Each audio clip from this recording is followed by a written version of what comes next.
Hey, little baby, what's good, phone them? No, I'm a Z, homie. No, bro, I'm not even stepping on you, folk. I'm a real Z, though. I'm just trying to give you your credit, you feel me? I know I am, twin. I'm a Z. If you in Miami, you feel me? Show love, just be cool. You don't gotta be all extra, you hear me? Hey, much love, brother. Hey, God, I just wanna let you know it's all love, brother. I understand respect, folk. Who is that? Somebody just requested my live. Hold on, wait. Do it again. I didn't see. Do it again. I didn't see. I love y'all so much. All right, I'm about to go. Seriously. Okay, screenshot.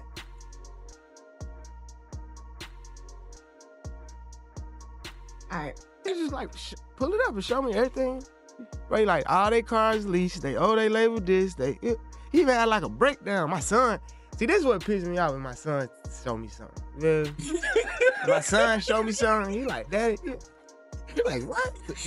Oh, he said it to you. We seen you had a couple of shots of Academics on the album. There's only one shot. I thought it was on 2 songs. I thought it was a song with Future. One shot. And on the Turning Point record, right? Academic niggas think they can't get touched. Meaning somebody who be on the computer all day. Got you. It wasn't really trolling. It wasn't at him. Saying him. Him as I never in my mind did I even think to compare y'all financially. He do all the time though. Oh, Not with you. I don't think you talking about you. Me. That's what I'm saying. Why you say me? That's all. He said your name? Yeah. I'm telling you, rappers treat people that ain't rappers the worst. That's why I don't deal with it. It's Lil Baby, bro. Lil Baby would never say to another rapper, he was shook of NBA YoungBoy. That's why he's coming to me. He don't want there to be news saying that he's beefing with YoungBoy, so he's begging me, but he's turning up on, I'm like, you wouldn't turn up on YoungBoy like this. I'm like, oh, so you picking and choosing. I can't respect the picking and choosers. Seen you had a couple of shots of Academics on the album. There's only one shot. I thought it was on 2 songs. I thought it was a song with Future. One shot. And on the Turning Point record, right? Academic niggas think they can't get touched. Meaning somebody who be on the computer all day. No. Everybody can't be hot. Somebody got to know what's going on. Somebody got to goddamn be aware. Ow! What the They hit you? Yes! Right in my face. The phone? Yes. Super Bowl weekend is supposed to be untouchable. The biggest night in sports. The city alive, celebrities everywhere, money flowing, cameras flashing. But instead of ending with confetti and champagne, this weekend ended with gunfire. Because somehow an NFL player woke up in a hospital bed with a bullet wound. And one of the biggest rappers in the world had his name tied to the chaos. And what makes this even crazier, this wasn't some random street incident. This was a private party. A controlled event, the kind of night that's supposed to be safe. So the real question is, how did we get here? And why does this situation feel bigger than just one argument outside a club? Let's break it down, because the layers under this story are where it gets real. For Keion White, this was supposed to be a dream weekend. If you follow football, you already know his name carries weight. Defensive end, NFL talent, a man who fought his way into the league. And after spending time with the Patriots, he lands with the San Francisco 49ers. One of the hottest franchises in the league right now. That alone is a life upgrade. New city, new spotlight, new opportunity, and then the Super Bowl comes to town. San Francisco buzzing like a movie set. The entire city feels like one big celebration. So Keion White does what a lot of athletes do when the biggest weekend of the year hits. He hosts a private post-Super Bowl event, exclusive, high energy, the kind of night where everything feels lined up perfectly, until it doesn't. Because by the end of that night, Keion White wasn't celebrating anything, he was bleeding. And the party turned into a crime scene. But the real twist, the chaos didn't start with him. It started with who showed up next. At some point during the night, Lil Baby arrives. And let's be real, Lil Baby isn't just a rapper, he's a superstar. Hits on hits, Billboard dominance, stadium-level fame. When his name is attached to something, the internet pays attention. But here's what people don't talk about enough.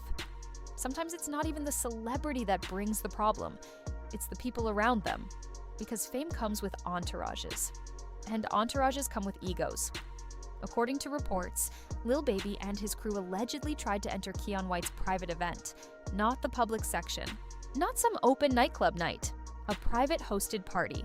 And that matters, because private means there's a list. Private means there's protocol. Private means you don't just walk in because your name is big. But reportedly, that's exactly where things got tense, because Lil Baby's crew allegedly pushed the issue. And when you mix celebrity entitlement, packed nightlife energy, and people trying to prove something, that's how arguments start. Fast. And the worst part? Once that energy enters the room, it doesn't leave quietly. And what happened next is where everything went left.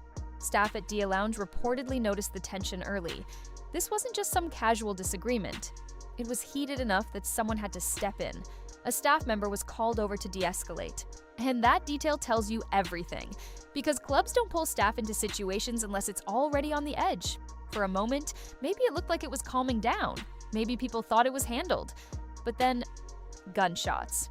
Just like that. Keon White, the host of the event, gets hit. A bullet wound to the ankle. Let that sink in. The man throwing the party ends up the victim. Police rush to the scene. White is transported to the hospital. He goes into surgery that same morning. Thankfully, the surgery is successful. He's expected to recover. But here's where the story gets strange. No arrests. No suspect named. Police describe the shooter as unknown. And the neighborhood reaction? People basically shrugged. One resident even said it felt par for the course. Imagine that. Gunfire after the Super Bowl. And locals aren't even shocked. But this is where the story stops being just about a nightclub shooting. Because Lil Baby's name being attached, that creates a whole different type of pressure. And if you know what's been swirling around Lil Baby the last few years, you already know why this headline is dangerous. Let's be clear. Lil Baby has not been charged federally. No indictment, no conviction, nothing like that. But that doesn't mean he hasn't been watched. Because for years, federal attention has been circling Atlanta's rap scene like a storm. YSL Young Thug, Gunna, RICO-style investigations changing the entire culture. And Lil Baby has always existed in that same orbit. Same city, same era, same streets. He came from one of the most scrutinized environments in America. And when you become a superstar out of that world, the spotlight isn't just from fans. It's from investigators too. That's the reality. So, when something like this happens, even if Lil Baby didn't pull a trigger, even if police haven't named him, it doesn't matter, because when your name is attached to a violent incident, that's enough to reopen doors you don't want reopened. Cameras, witnesses, phones, security footage. Every detail becomes something law enforcement can pick apart. And here's the part people keep missing. Lil Baby has been moving like someone who already knew the pressure was real, which brings us to one of the quietest but loudest moves he's made. Lil Baby built his identity around 4PF, 4 Pockets Full. That wasn't just merch. That wasn't just a catchy brand. That name carried weight, street meaning, cultural meaning, the kind of meaning prosecutors love to put on PowerPoint slides. And then suddenly, he changes it. 4PF becomes Glass Window. Think about that. You don't randomly rename a successful label for fun. That's not marketing. That's survival. Glass Window sounds like transparency. Like, look through me. Nothing to see here. No hidden meaning, no affiliation. That move told a story without saying a word. And it didn't stop there. People noticed Lil Baby distancing himself from certain circles. Certain faces stopped appearing. Certain links went quiet. Less public documentation, less visible association. That's what people do when they know the room is watching. So, if he's been moving carefully, why does an incident like this still happen? Because careful doesn't always protect you when the people around you aren't. Here's the truth about fame nobody wants to say out loud. The bigger you get, the less control you actually have, because you're not moving alone. You're moving with a crowd. And it only takes one person around you making a reckless decision to bring chaos into your name. That's why this Dia Lounge situation is so serious. Because even if Lil Baby personally did nothing, the headline still reads the same. NFL player shot. Lil Baby involved in argument. Super Bowl weekend violence. That's how it gets framed.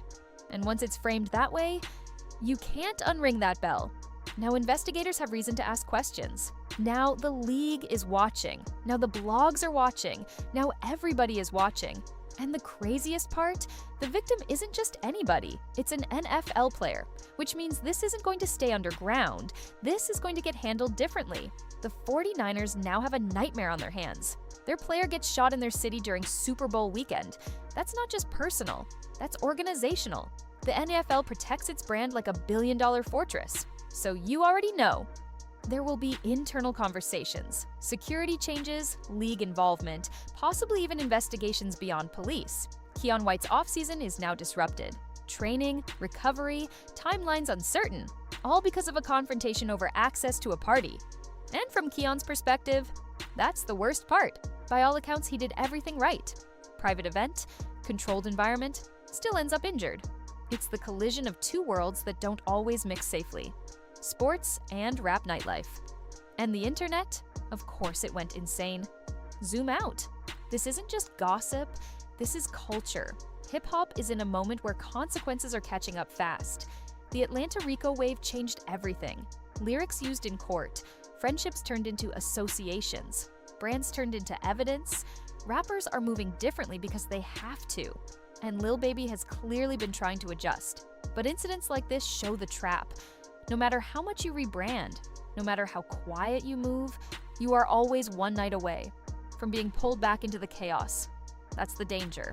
That's why this story matters beyond one ankle injury, because what happens next could ripple way further than people think. Right now, the investigation is still open. No arrests, no confirmed shooter, no official statement tying anyone directly. Keion White is recovering, and Lil Baby's name is once again caught in a headline he doesn't need. And maybe that's the real takeaway. In today's world, it doesn't take a conviction to create consequences. It just takes proximity. So the question isn't only who fired the shot. The question is, how long can someone stay a superstar while constantly being one incident away from disaster? Drop your thoughts in the comments. Do you think this was just a bad night? Do you think Lil Baby's crew crossed the line? Or do you think something bigger is brewing behind the scenes? And if you're new here, subscribe, because stories like this don't end in one night. They unfold. I'll see you in the next one. Stay safe.